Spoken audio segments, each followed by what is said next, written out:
नमस्कार दोस्तों, आपका स्वागत है हमारे YouTube चैनल ग्लांस एकेडमी पे। आइए हम लोग शुरू करते हैं सीटेट के सेकंड पेपर को, जो 31 जनवरी 2021 को कंप्लीट हुआ है। दोस्तों, हम लोग कौन सा पेपर सॉल्व करेंगे? सेकंड पेपर सीटेट का, यानी अपर प्राइमरी का हम लोग सॉल्व करने चल रहे हैं। और पहले हम लोग सॉल्व करेंगे पेडागोजी को, फिर जल्दी ही हम लोग साइंस और मैथ को लेके आएंगे, फिर उसके बाद हम लोग एनवायरमेंट, इंग्लिश, हिंदी सभी पार्ट में हम लोग लेके आएंगे। और इसी तरीके की अगर आप और भी यूपी टेट के एग्जाम्स की तैयारी करना चाहते हैं तो हमारे चैनल को सब्सक्राइब कर लीजिएगा। वहाँ पे भी बहुत सारे हम लोगों ने ओल्ड पेपर को सॉल्व कराया है, बहुत एक्सप्लेनेशन के साथ। चलिए हम शुरू करते हैं अपने आज के पहले क्वेश्चन को सॉल्व करते हुए। देखिए आपके सामने पहला क्वेश्चन दिया हुआ है दोस्तों। आइए पहले क्वेश्चन को हम अगर देखते हैं, बहुत आराम से, बहुत जल्दी हो जाएगा, कोई दिक्कत नहीं है। पहला क्वेश्चन आपका है कि कक्षा में अर्थपूर्ण अधिगम को प्रोत्साहित करने के लिए अध्यापिका को क्या करना चाहिए? तो इसका सही जवाब हो जाएगा दोस्तों थर्ड ऑप्शन, फर्स्ट और थर्ड, यानी कि विद्यार्थियों की सहायता करनी चाहिए और अपने मनोभावों और अभिप्रेरणों को भी सुव्यवस्थित कर पाएं, जिससे बच्चे, साथ ही साथ विद्यार्थियों में संवाद एवं परिचर्चा को प्रोत्साहित करना चाहिए, जिससे वे बहुपरिप्रेक्ष्य करने में सशक्त हों। यानी उनके बीच डायलॉग और वगैरह, ये जो सेमिनार्स होते हैं, ये सारी चीज़ें कंप्लीट करानी चाहिए। तो इसका हो जाएगा पहले का थर्ड ऑप्शन। चलिए हम अगले प्रश्न की ओर चलते हैं। क्वेश्चन नंबर सेकंड की अगर हम बात करते हैं तो क्वेश्चन नंबर सेकंड पूछ रहा है, प्रतिकूल परिस्थितियों और वंचित पृष्ठभूमि वाले अधिगमकर्ताओं को संबोधित करने के लिए निम्नलिखित में से कौन सी पद्धति प्रभावशाली नहीं होगी? यानी कि जो लोग, यानी कि शैक्षिक बैकग्राउंड जिनका मजबूत नहीं है या जो सीखने और समझने में थोड़े कमज़ोर हैं, तो उनके लिए हमें कौन सी पद्धति को प्रभावशाली नहीं मानना चाहिए? तो इसका सही जवाब हो जाएगा फोर ऑप्शन, अधिगमकर्ता को विद्यालय के बाहर ट्यूशन पढ़ने के लिए कहना, जिससे कि अध्यापक को उन पर अधिक ध्यान न देना पड़े, ये गलत प्रक्रिया मानी जाएगी, बल्कि अध्यापक को अतिरिक्त समय देकर उस बच्चे की समस्या का समाधान करना चाहिए। तो इसका आंसर हो जाएगा फोर। चलिए नेक्स्ट क्वेश्चन पर चलते हैं। क्वेश्चन नंबर 3 पर चलते हैं। बच्चों के अधिगम में शारीरिक स्वास्थ्य और सांवेगिक अवस्था ये किस में पाई जाती है? तो अगर हम देखेंगे तो ये फोर्थ ऑप्शन हो जाएगा इसका, कि एक महत्वपूर्ण भूमिका होती है। अर्थात शारीरिक स्वास्थ्य भी और सांवेगिक अवस्था, ये जो है कि बच्चे को सीखने के लिए बहुत ही महत्वपूर्ण भूमिका देते हैं। चलिए नेक्स्ट क्वेश्चन पर हम चलते हैं। क्वेश्चन नंबर 4 पे हम चलते हैं। आइए क्वेश्चन नंबर 4 देख लेते हैं। पूछा जा रहा है, कक्षा में प्रभावशाली अधिगम के लिए वातावरण की रचना करनी चाहिए, लेकिन किसके बजाय? कह रहा है कि बजाय। अब देखिए इसका सही हो जाएगा ऑप्शन नंबर थर्ड, सहयोगिक और प्रतिस्पर्धी। यानी कक्षा में प्रभावशाली अधिगम के लिए सहयोगिक वातावरण की तो रचना करनी चाहिए, लेकिन प्रतिस्पर्धी जो है कि वातावरण की नहीं करनी चाहिए। चलिए हम अगले प्रश्न की ओर चलते हैं। क्वेश्चन नंबर आपका 5 है दोस्तों। क्वेश्चन नंबर 5 में कह रहा है, कौन सा उदाहरण विद्यार्थियों को अधिगम के लिए अभिप्रेरित करने के लिए प्रभावशाली पद्धति है? तो इसका सही जवाब हो जाएगा क्वेश्चन नंबर 5 का 3 ऑप्शन, पाठ उपलब्ध कराना, विशेषकर जब विद्यार्थी कोई नया कौशल सीख रहे हों। चलिए क्वेश्चन नंबर 6 को हम देख लेते हैं जल्दी से। बच्चों के चिंतन के विषय में निम्नलिखित में से कौन सा कथन सही नहीं है? तो इसका सही जवाब हो जाएगा 4, बच्चे प्रत्ययों को स्वयं नहीं सोच सकते, यानी कॉन्सेप्ट को, बल्कि अध्यापक की मूल भूमिका उन्हें जानकारी उपलब्ध कराना होता है। क्योंकि बच्चे स्वयं किसी कॉन्सेप्ट को नहीं सीख पाएंगे अगर वो पहली बार कोई चीज़ पढ़ रहे हैं। तो ये अध्यापक की जिम्मेदारी हो जाती है कि वो उससे समझ कुछ कॉन्सेप्ट बच्चों को जानकारी उपलब्ध कराएं। क्वेश्चन नंबर 7 की बात करें, अधिगम एक। अब स्पेस दिया हुआ है यहाँ पे, और ये प्रक्रिया। अब देखिए अगर हम एजुकेशन पर्पस से देखेंगे तो इसका सही जवाब जटिल और सक्रिय भी कह सकते हैं। कहने का मतलब कि अधिगम की प्रक्रिया एक जटिल होती है और सक्रिय भी होती है। लेकिन अगर बच्चे के अगर हम व्यक्तिगत तरीके से देखें तो अधिगम की प्रक्रिया सरल भी होती है और व्यक्तिगत भी होती है। तो यहाँ पे देखिए जो मेरा मानना रहेगा कि 7 का थर्ड ऑप्शन जो है कि ज़्यादा सटीक होगा, लेकिन हो सकता है कि सीटेट के आंसर की में आपको फर्स्ट ऑप्शन भी मिल जाए। तो 7 का थर्ड और फर्स्ट दोनों हो सकते हैं। देखते हैं आगे क्या होता है सीटेट के द्वारा। नेक्स्ट क्वेश्चन पर चलते हैं। क्वेश्चन नंबर 8, अपनी कक्षा में अर्थपूर्ण अधिगम को सुसाध्य बनाने के लिए अध्यापिका को अपनी कक्षा में सामाजिक, सांस्कृतिक, धार्मिक और भाषी विविधता को चाहिए। क्या बनाना पड़ेगा समझने के लिए? तो यहाँ पे फिर से समझ लेते हैं क्वेश्चन को।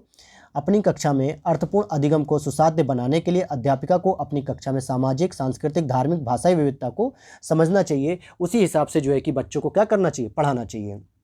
क्वेश्चन नंबर 9 पर चलते हैं हम जल्दी से। आपका क्वेश्चन नंबर 9 है, एक स्पेस दिया हुआ है, कक्षा में अध्यापिका अपनी शिक्षा शास्त्र व आकलन की विधियों को विद्यार्थियों की व्यक्तिगत जरूरतों के अनुसार परिवर्तित करती है। तो इसको क्या कहेंगे, प्रगतिशील। कि एक प्रगतिशील कक्षा में जो है कि अध्यापिका क्या करती है, जैसी जैसी बच्चों की ज़रूरतें होती हैं उन्हीं आधार पे वो अपनी टीचिंग मेथड और स्किल को चेंज करते चले जाते हैं। अगर बच्चा स्लो लर्नर है तो स्लो लर्नर टीचिंग स्किल का प्रयोग होगा, और अगर अच्छे से और बहुत जल्दी समझता है तो उसके लिए हम फास्ट लर्नर के प्रयोग करेंगे। क्वेश्चन नंबर 10 की अगर हम बात करें तो देखिए क्वेश्चन नंबर 10 क्या कह रहा है आपका, कह रहा है बच्चों का विद्यालय में असफल होना, तो इसका सही जवाब हो जाएगा 4 ऑप्शन। निर्दिष्ट करता है कि विद्यालय इन बच्चों की आवश्यकताओं और रुचियों की पूर्ति करने में समर्थ नहीं है, इसीलिए बच्चे लगातार जो है कि फेल हो रहे हैं। चलिए अगले प्रश्न की ओर हम चलते हैं। क्वेश्चन नंबर 11, तो 10 का हो जाएगा 4 दोस्तों। क्वेश्चन नंबर 11 कह रहा है समूह में एक दूसरे को पढ़ाने और सहायता करने से क्या होता है। देखिए थर्ड ऑप्शन हो जाएगा सही कि बच्चे स्वयं की चिंतन प्रक्रिया पर आक्षेप कर सकते हैं और संज्ञानात्मक क्रियाकलाप के उच्च स्तर पर पहुंच सकते हैं। तो बच्चे जब आपस में एक दूसरे को टीचिंग करते हैं, समझाते हैं चीज़ों को, तो बहुत अच्छे लेवल पर जो है कि वो सोच सकते हैं, कॉग्निटिव लेवल पर, और उस पर रिफ्लेक्ट कर सकते हैं। तो ये थर्ड ऑप्शन सही हो जाएगा 11 का। चलिए क्वेश्चन नंबर 12 को हम देख लेते हैं। क्वेश्चन नंबर आपसे 12 पूछ रहा है बच्चों के समाजीकरण में विद्यालय की क्या भूमिका होती है। द्वितीय कारक होता है, और जबकि पहला कारक क्या होता है, उसके दोस्त मतलब उसका परिवार, फिर उसके बाद जो है कि उसके पड़ोस, मित्र मंडली, ये सभी प्राथमिक कारक में आ जाते हैं, जबकि विद्यालय की भूमिका द्वितीय कारक में आती है। चलिए हम अगले प्रश्न की ओर चलते हैं। क्वेश्चन नंबर 13, निम्नलिखित में किस मनोवैज्ञानिक ने प्रस्तावित किया कि बच्चों का चिंतन गुणात्मक रूप से वयस्कों की अपेक्षा अलग होता है। क्योंकि वयस्क लोग जिस तरीके से सोचते हैं उस तरीके से बच्चे नहीं सोच पाते। तो ये जो है कि जिन पियाजे साहब की थियरी है। क्वेश्चन नंबर नेक्स्ट क्वेश्चन है क्वेश्चन नंबर 14 की अगर हम बात करें, विकास के विषय में निम्नलिखित में कौन सा कथन सही है।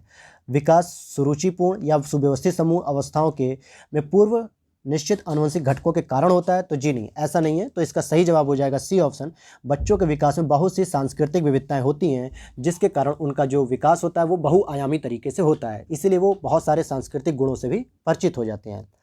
क्वेश्चन नंबर 15 की बात करेंगे, तो देखिए मध्य बाल्यावस्था की अवधि में अगर हम देखेंगे कि मुख्य प्रमाण चिन्ह कौन सा होता है मध्य बाल्यावस्था की अवधि का, तो इसका सही जवाब हो जाएगा 4। क्योंकि जब बच्चा मध्य बाल्यावस्था की अवधि तक आ जाता है तो तर्कसंगत विचारों का उसमें विकास हो सकता है, जो कि प्राकृतिक रूप से मूर्त होता है, लेकिन वो अभी अमूर्त संकल्पनाओं को समझने में सक्षम नहीं होता उतना। चलिए हम नेक्स्ट क्वेश्चन पर चलते हैं। क्वेश्चन नंबर 16 की ओर देखते हैं। क्वेश्चन नंबर 16 कह रहा है आपको, जिन प्याजे के अनुसार बच्चे अमूर्त संक्रियात्मक अवस्था में, देखिए जिन प्याजे बहुत इंपॉर्टेंट है, हमने यूपी टेट के जितने भी प्रीवियस ईयर के पेपर सॉल्व किए हैं उसमें लगातार मैंने जिन प्याजे पे फोकस किया है। चलिए इसके आंसर को अगर हम देखते हैं तो क्वेश्चन नंबर 16 का हो जाएगा सी आंसर, अर्थात तीसरा, कि जिन प्याजे साहब ने अमूर्त संक्रिया के अंतर्गत कहा है कि परिकल्पित निगमनात्मक तर्क और प्रतिज्ञाप्ति चिंतन करने में बच्चा समर्थ हो जाता है।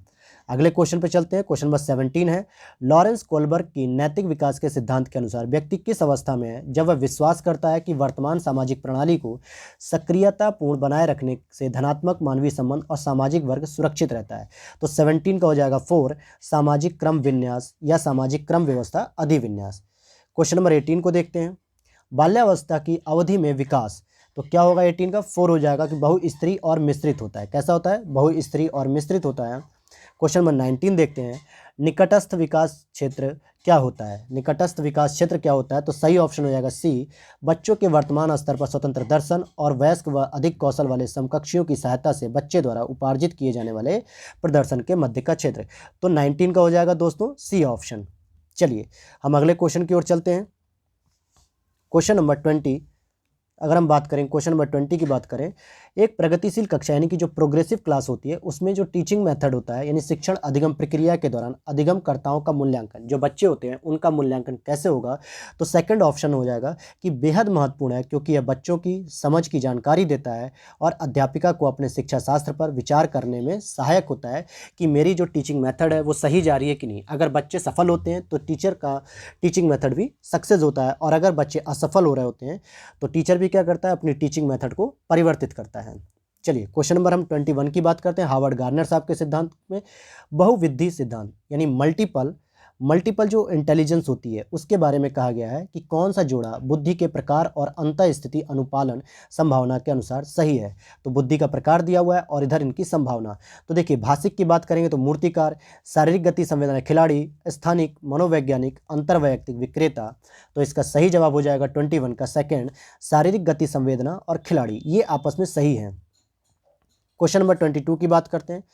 लेव वाइगॉट्स्की के अनुसार पूछा जा रहा है कि बच्चों का संज्ञानात्मक विकास चरणों में होता है। स्कीमा के परिपक्वन से बच्चों में संज्ञानात्मक विकास अग्रसर होता है।